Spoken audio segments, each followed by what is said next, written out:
Arcane is one of the best shows I've seen in a long time, and has some of the best written characters I've ever seen on screen. Today, as the title suggests, we're going to be talking about Jinx, one of the most complex characters and integral parts of the story of Arcane, especially after the way they ended off Season 1. We're going to take a deep dive into Jinx, her loss of innocence, her trauma, and her descent into madness.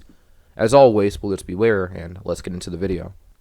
We get our first glimpse of Powder before the main story even starts, when Vander leads the people of Zaun in an uprising against Piltover that ends badly, to say the least. In the chaos, Vi and Powder lose their parents. Vi has a breakdown over it, whereas her sister just leans on her. Powder, at this moment, is too young to understand what's happening. Some people say because she doesn't cry, it's evidence of pre-existing mental issues, but I beg to differ. Powder can't process what's happening on her own. She just knows it's bad and looks at her sister to help her understand it. This is the first seed planted, at least in my eyes, of how Powder became so dependent on her sister. Their parents are dead. Her sister is all that she has left from their old life, and the new figure of authority. Sure, we have Vander take them in, but he's more of a role model for Vi than he is for Powder. It's clear from the start that Powder isn't like everyone else. Of course, physically, she's smaller than them because she's younger than them, but at the start it doesn't seem like she really cares for violence all that much. In fact, it looks like it terrifies her at first. Hence why she huddles against the wall when trying to protect their loot, and then runs away because she knows she'll lose in a head-to-head fight, which is why she throws the bag in the river after her bomb fails and she's cornered. It's established early on in the story that Powder is the group's bad luck charm. Whenever Powder is involved, nothing seems to go as planned for these street rats. When raiding Jace's apartment, she takes some magic rocks that explode. She loses their loot, as I mentioned earlier, when they get back to the Undercity, and every invention she has seems to fail and she doesn't know why. Milo goes out of his way to antagonize her as well, being a typical teenager, upset when their friend brings along their annoying sibling. Though it's somewhat different when crime is kinda how they stay alive. But for all her mishaps, Powder is a smart kid. She likes tinkering with things, even though they never work. She has skills, but the Undercity isn't the best place for them to be nurtured properly. The lanes turn people into animals, so it shouldn't be surprising that the little lamb becomes a wolf later on. Powder is a character that needs constant approval and reassurance. She gets that from her sister, and later from Silco, and it means the world to her. But for every compliment, there are twice as many insults. Every time she comes, something goes wrong. She jinxes every job. She made a mistake. Name one time she hasn't. She's young. Don't bullshit me. We're twice the person at half her age. There's a constant need for perfection in Powder. She has to get things absolutely right or she's wrong. You see this a bit when she plays that shooting game, how she only gets head and heart shots. When she goes against the punching machine, she freaks out when she gets second place because she still isn't good enough. You see it when she talks to Silco about failing her mission and just how excited she is when her monkey bomb actually works. Her whole character, to a degree, is chasing improvement, but it's ironic because she never grows. The trauma she endures causes her to act like a child and lash out unpredictably when things don't go her way. She's like a computer with a virus, but the more you try to fix it, the worse it gets. But let me take a step back to where the story truly unfolds. Episode 3 of Arcane is where the story truly begins to unfold. Up until now, the pieces have been put into place, but now the dominoes begin to fall. Vander has decided that for the greater good, he will turn himself into the Enforcers to protect Vi. As he's going to be taken away, Silco, Vander's old brother in arms, steps into the picture, taking Vander hostage. Vi decides to get everyone ready to go save Vander, and as always, Powder is ready to go and prove herself useful. Up until this point, Vi has always told Powder that she's ready to take on the world, that she's stronger than she thinks. But this time is different. This is going to be the mission of their lives. They could potentially die, and she doesn't want to risk losing Powder. So she tells her, You're not ready. This is like a slap in the face for her, before the slap actually happens. To Vi, she's just protecting her sister, but for Jinx, it's like being told she isn't good enough. It's one thing to be put down by someone like Milo. He's a punk who she has no real attachment to, so while it sucks to hear it, she can still move on from it. But Vi is her big sister. She admires her, idolizes her, and to be rejected by her makes her feel terrible and worthless. Here they are about to have what seems to be the fight of their lives, and she still just sit on her hands and wait.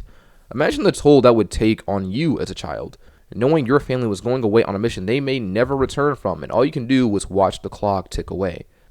Compound that with the fact that she's already been through this as well, with her parents, how they rebelled against Piltover and never came back because they were killed. Powder is stressed, hurt, and absolutely desperate. So when she finds an excuse, she takes it. And we all know what happened next.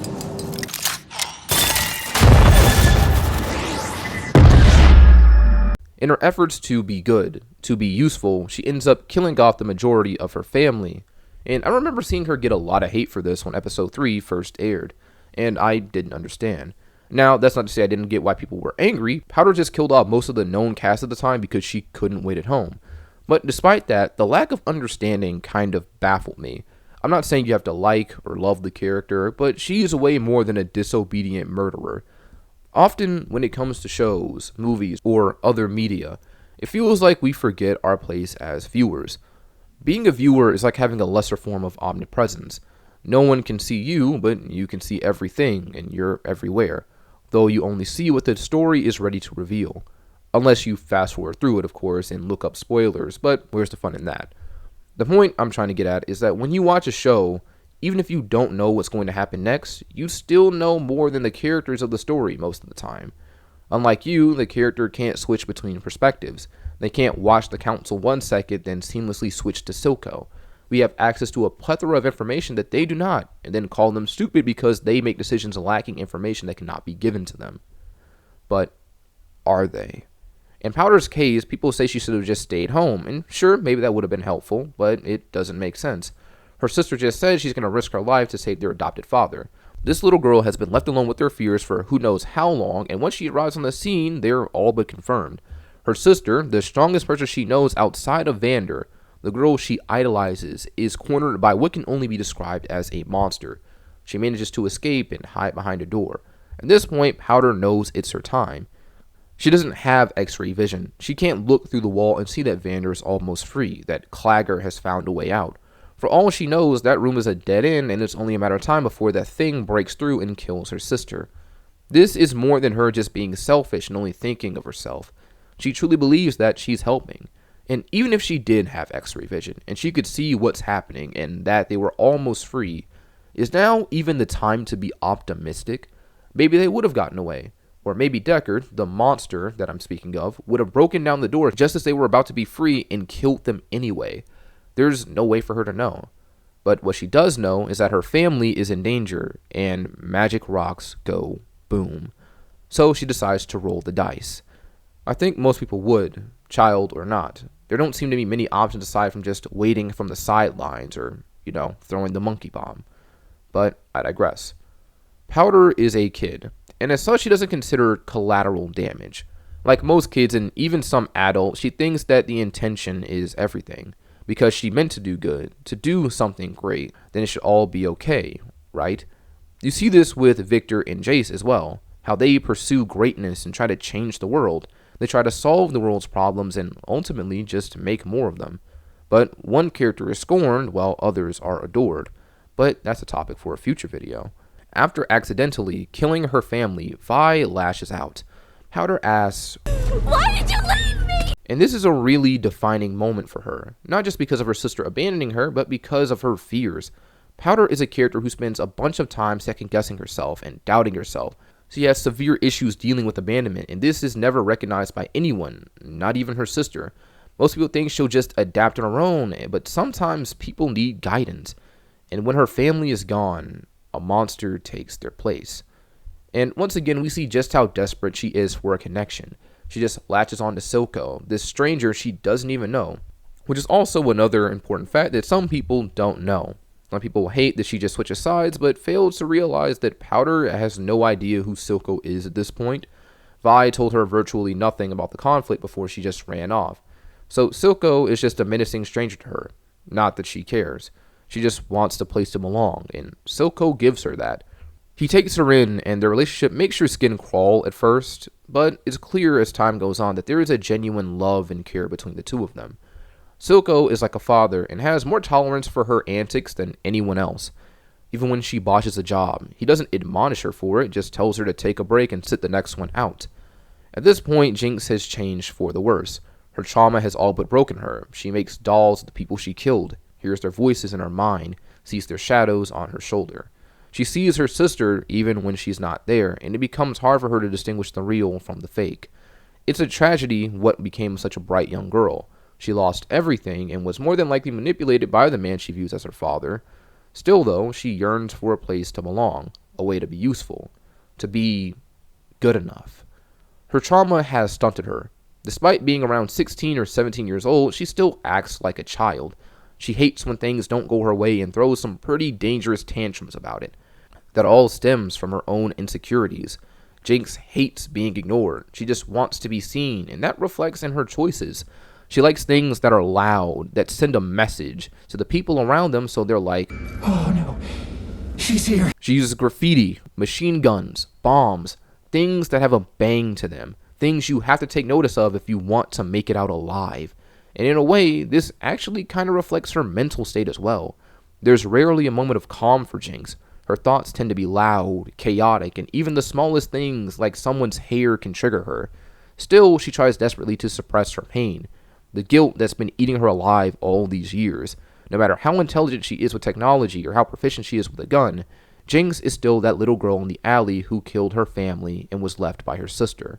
Silco tries to help her through that because he knows what it's like to be abandoned.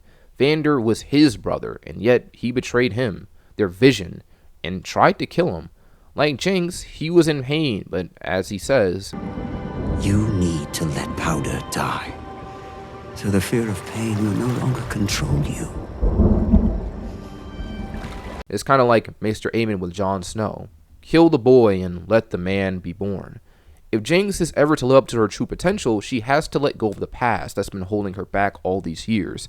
She has to die in order to be born. And for a time, it works, and we see who Jinx really is. An inventor, an innovator. As I mentioned before in this video, Jinx is smart, and it makes you wonder what could have become of her had she been put in the proper environment to help nurture those capabilities. Maybe she could have been like Victor, who's also from the Undercity. He's a smart guy too, and was just fortunate enough to be taken into Piltover to develop his talents. But, as we see, everyone isn't so lucky. Jinx's peace of mind is short-lived. She's pulled into a tug-of-war once Vi returns to Zaun. Up until now, she's believed her sister was dead, and let her old self die with her. But now, her sister's back in the picture. So is Powder. So is the guilt, the shame, and the need. Silco and Tavika both say that she isn't here for her, which she refuses to believe. She ventures into the city and lights the flare Vi gave her years ago, and as promised, her sister comes running. It's a sweet moment when the two embrace, and it seems as if Jinx may just be able to find her way back home, until she sees Caitlyn. Caitlyn is more important to Jinx's psyche than most people realize. She's a girl with blue hair, proficient with a gun, and clinging to Vi. Jinx is also a blue-haired girl, proficient with guns, and also clinging to her sister. At first glance, for Jinx and her fractured mental, it's kinda like she's been replaced, and not just by some random girl, but by an enforcer. Vi hated the enforcers when they were kids, and now she seemingly replaced her sister with one. Once again, her insecurity rears its head, that feeling of loss and abandonment, of not being good enough.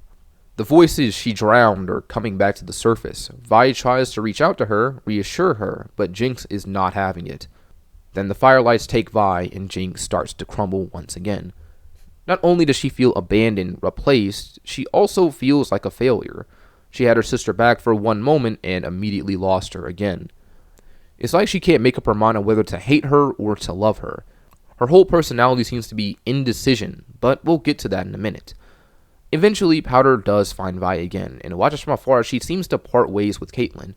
As usual, the shadows start walking off the walls and whispering in her ears. She tries convincing herself that the whole situation isn't that serious, and that Vi is still her sister, and still wants to be with her. Shut up. It's just a goodbye hug. She wouldn't do that. Not again. Then Marcus shows up. Caitlyn and Vi are forced to work together, and Jinx begins to lose it again. Vi rushing into her defense without question is something that she used to do for her. And to see her do it for someone else, instead of just going on her way back to the lanes, back to her, is like she's being chosen over. She starts to see Kate as a devil, as the reason her sister is leaving her behind once again. Her fragmented mind needs someone to blame, so why not her? Almost every time Vi is taken away or put in more danger, it's always Caitlyn standing by her side. This hatred is why she sees her when she's going through borderline torture after her fight with Echo. Kate and her sister, laughing together and piling on the agony. The shimmer being pumped into her veins does her no favors with this delusion as well.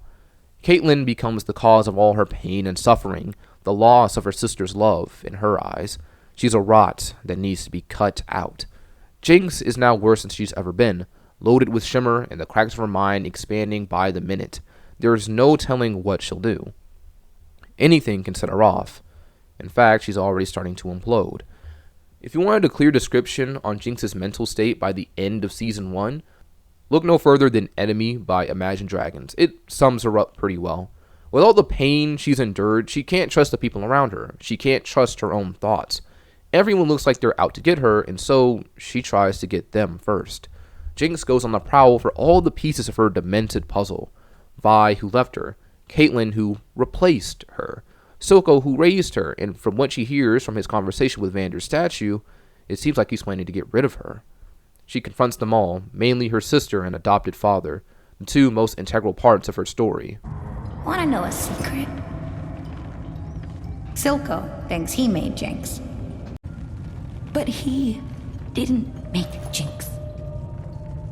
You did. Even though Silco may have molded her, it was Vi who drove her, pushed her. Even after all these years apart, she still held her so close. Jinx asks, Are we still sisters? Nothing is ever going to change that. and decides to put it to the test. Is she the adoring little sibling or the monster of misfortune? For so long, she's been split down the middle, not knowing which road to take, so she lets Vi decide. All she has to do is kill Caitlin, to kill the monster that's making her scared. Sometimes I'd get carried away and she'd get scared. I didn't want her to start crying and wake my parents up, so I pretended to chase my own monsters away. I'd say, no monster's gonna get you when I'm here. Just like when they were kids. But they aren't kids anymore, and Vi won't do it. Jinx hates rejection and goes to do it herself. Vi tries to reason with her, and then Silco chimes in and the two begin a fight over her psyche, her soul. Vi tells her to wake up and to remember their family, their friends, hoping it'll bring her to the light, but the guilt, the shame, the anguish only seems to drag her further into the darkness. Then Silco picks up the gun, and on instinct, Powder picks up hers. When the dust settles, Silco is shot and Powder runs to his side, saying she didn't mean it. Vi sets for the best, but she fails to realize what Silco means to Powder. Despite what was said and done, Silco is arguably the only one to have ever loved Jinx despite her many faults. And I'll do a deeper dive into that relationship when I get to Silco's video. For now, though, Jinx settles into her role, having caused the death of yet another person that she loved. She's truly broken now, and knows there is no fixing herself. I thought maybe you could love me like you used to. Even though I'm different. But that is impossible. Every time Jinx tries to do something right, something always goes wrong. People leave her, people get hurt, and die because of her. The toll has been taken, and there is no coming back from it. So she decides to do the one thing she's good at, and mess things